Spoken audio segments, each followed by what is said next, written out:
अल्लाहुम्मा सल्ली अला मुहम्मद नबी रमी व आलिहि वसल्लम तस्लीमा। अस्सलाम वालेकुम दोस्तों, कैसे हैं आप लोग। उम्मीद करता हूँ आप लोग अपने अपने घरों में अपनी अपनी जगहों पे अल्लाह पाक की रहमतों में होंगे। और जो इस दुनिया से जा चुके अल्लाह पाक उन्हें अपनी रहमत से उनके दर्जात बुलंद फरमाएं।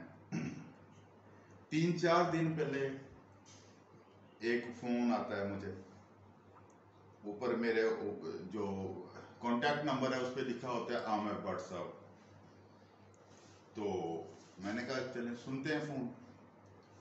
गपशप होती रहती थी आमिर भट्ट साहब। आमिर भट्ट साहब, आपको याद होगा कि आमिर भट्ट साहब हमारे सारे ग्रुप्स में मौजूद थे और इंतहाई नाइस आदमी, इंतहाई ज़बरदस्त आदमी और केमिकल के बारे में बहुत कुछ जानने वाले।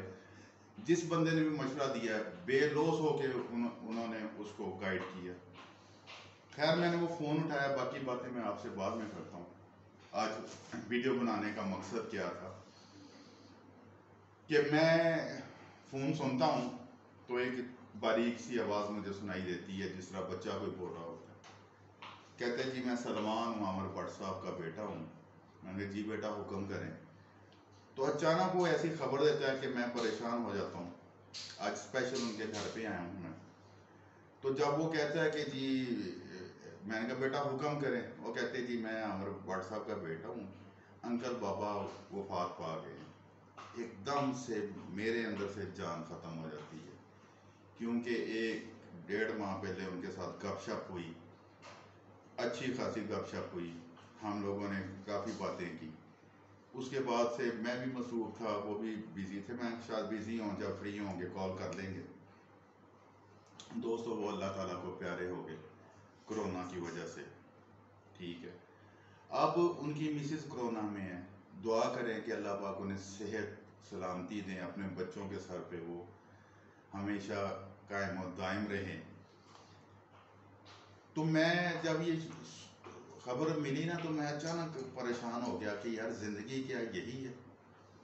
इतनी सी बात है कि हम लोग पता नहीं क्या क्या बोल जाते हैं, क्या क्या हो जाता है, और वो इंसान कब चला जाए उसका कोई पता नहीं। आमिर भट्ट साहब हर ग्रुप में होते थे, कभी गलत बात नहीं करते थे, कभी कुछ नहीं किसी को कहते थे।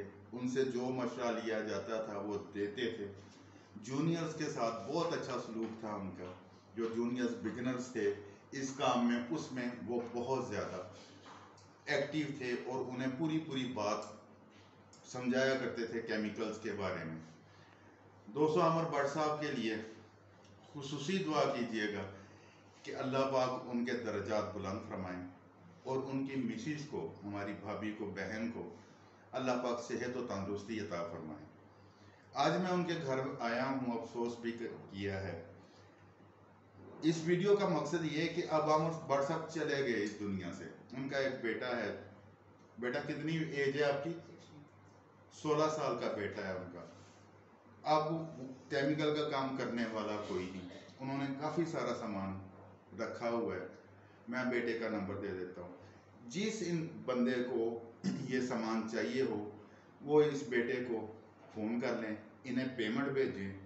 ठीक है, उनका सामान जो जो आपको चाहिए होगा, ये बच्चा या इनके मामू हैं वो आपको बिल्टी करा देंगे। ये समझ लें एक उस्ताद का हुक्म है और एक भाई की गुजारिश है और एक बेटे की विनती है आपके लिए कि आप लोगों ने ये काम ज़रूर करना है। जो जो चीज़ आपको चाहिए, देखिए इस बच्चे को रेट्स का नहीं पता। खुदा के लिए वो लोग कांटेक्ट करें जो सीरियस हैं और जो लेना चाहते हैं और इन्हें मार्केट के मुताबिक पूरी कीमत अदा करें। इसमें 2 नंबरी मत कीजिएगा। जाने वाला चला गया। अब इनके छोटे छोटे बच्चे हैं, ये बेटा है, बहनें हैं छोटी, उनका ख्याल कीजिएगा। कोई ऐसी बात मत कीजिएगा प्लीज़। और जो सामान आपको चाहिए वो मैं दिखा देता हूँ, जो जो इनके पास पड़ा हुआ है।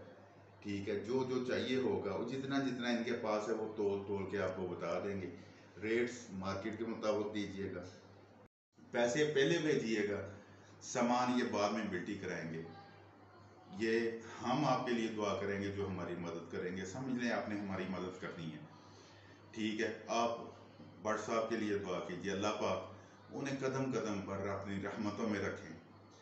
ये ऐसा सदमा है कि हम लोग, मैं शक्ल से वाकिफ़ नहीं था उनसे, ना वो आज तक मुझे मिले, ना मैं उनसे आज तक मिला हूँ। हम लोग टेलीफोनिक दोस्त थे, एक दूसरे के साथ गपशप करते थे। उन्हें कोई प्रॉब्लम होती थी मुझसे पूछते थे, मुझे कोई प्रॉब्लम होती थी मैं उनसे डिस्कस करता था। लेकिन इंतहाई नाइसाब हैं, आप उनके लिए दुआ कीजिएगा और इस बच्चे की मदद ज़रूर कीजिएगा। जो सामान यहाँ पड़ा है वो आप लोग ख़रीद लें, ठीक है ना जी। जिस चीज़ को जो जो चाहिए वो ख़रीद लें। सामान की तफसील मैं डिस्क्रिप्शन में लिख लूँगा, मैं वैसे भी आपको दिखा देता हूँ जो जो पड़ा है। हमारे इधर इनके पास दाना, रंगीन दाना पड़ा हुआ है, टीएसपी पड़ी हुई है, नमक पड़ा हुआ है, हाइड्रोजन पड़ी हुई है, ठीक है, उसके बाद फार्मोलिन पड़ी हुई है। फिर इनके पास इधर देखते हैं जी क्या पड़ा हुआ है। इधर है बेटा, पीछे हटना।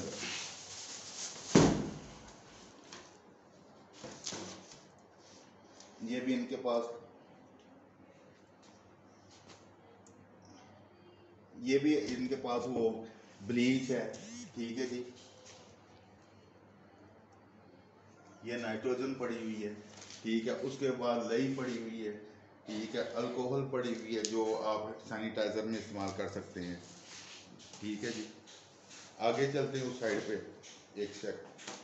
तो ये चीज़ें देख के ना मुझे लग रहा है भट्ट साहब को काम की ज़रूरत नहीं थी, ठीक है। उन्हें माशाल्लाह अल्लाह पाक ने अच्छा रखा हुआ है। उन्हें शौक़ था, शौक़ के लिए उन्होंने मुख्तलिफ चीज़ें जमा की हुई हैं, मुख्तलिफ चीज़ें उन्होंने रखी हुई हैं। अब ये देखें, ये मिक्सिंग ड्रायर है, ठीक है, ये पड़ा हुआ है, इसके साथ ये रॉड्स भी हैं, ठीक है। ये आप इस्तेमाल कर सकते हैं। जो दोस्त कलर बनाते हैं वो ये ले सकते हैं, ठीक है। इसके बाद आमर भाई के पास सोडा ऐश पड़ा हुआ है, रंगीन दाना इधर भी पड़ा हुआ है। ये एक मिक्सर है जी, रिबन मिक्सर कहते हैं इसको। इसमें उन्होंने सिस्टम देखें क्या किया हुआ है, बड़ा ज़हीन आदमी थे, समझते थे बात को, सोच समझ के उन्होंने बात किया हुआ है। ये देखें रिबन मिक्सर बनाया हुआ है उन्होंने, ठीक है ये लोहे में लेकिन अच्छी हालत में है। इस पे मोटर भी लगी हुई है और अगर लाइट चली जाए तो इसको इसके साथ भी चलाया जा सकता है। उन्होंने हाथ का सिस्टम भी किया हुआ है इसके साथ, ठीक है। ये भी आप खरीद सकते हैं। ये ग्रेडर है, ठीक है जी। उसके बाद इनके पास ये ड्रम्स हैं, डमियाँ हैं खाली काफ़ी सारी, कोई 100 की तादाद में होंगी, ये भी आप खरीद सकते हैं। ये स्प्रे मशीन है उनकी, ठीक है, ये भी आप खरीद सकते हैं। बाकी जो जो है इसका सारा मैं आपको लिख के दे दूंगा डिस्क्रिप्शन में कि क्या क्या चीज़ें अवेलेबल हैं। सलमान, आप बेटा अपना नंबर बताइएगा। 0322 4158 533। दोबारा बताइएगा। 0322 ऐसा ऐसा 0322 4158 533। ये सलमान उनके बेटे का नाम है। इसको कख नहीं पता चीज़ों का, अल्लाह के वास्ते गलत बात मत कीजिएगा, 2 नंबरी मत कीजिएगा। जिसको जो जो चीज़ चाहिए मार्केट रेट के मुताबिक इनको पैसे भिजवाएं, चीज़ें ले लें। ये मेरी गुजारिश है, समझ लें, एक बड़े भाई का हुक्म है।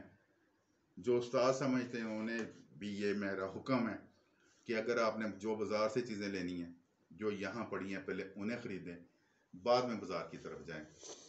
अल्लाह आपका भला करे, अल्लाह हम सब का भला करे। ये एक समझ लें कि ये यहाँ पड़ी, ये ज़ाया होनी है। जो लोहे की चीज़ें उन्हें जंग खाएगा, जो दूसरी चीज़ें वो कोई महीना 2 महीने बाद ये बाहर फेंक देंगे।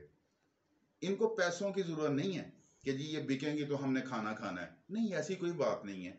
लेकिन क्या है कि चलिए जितना हो सकता है हम इस तरह इनकी मदद कर सकते हैं। हमने मदद करनी है।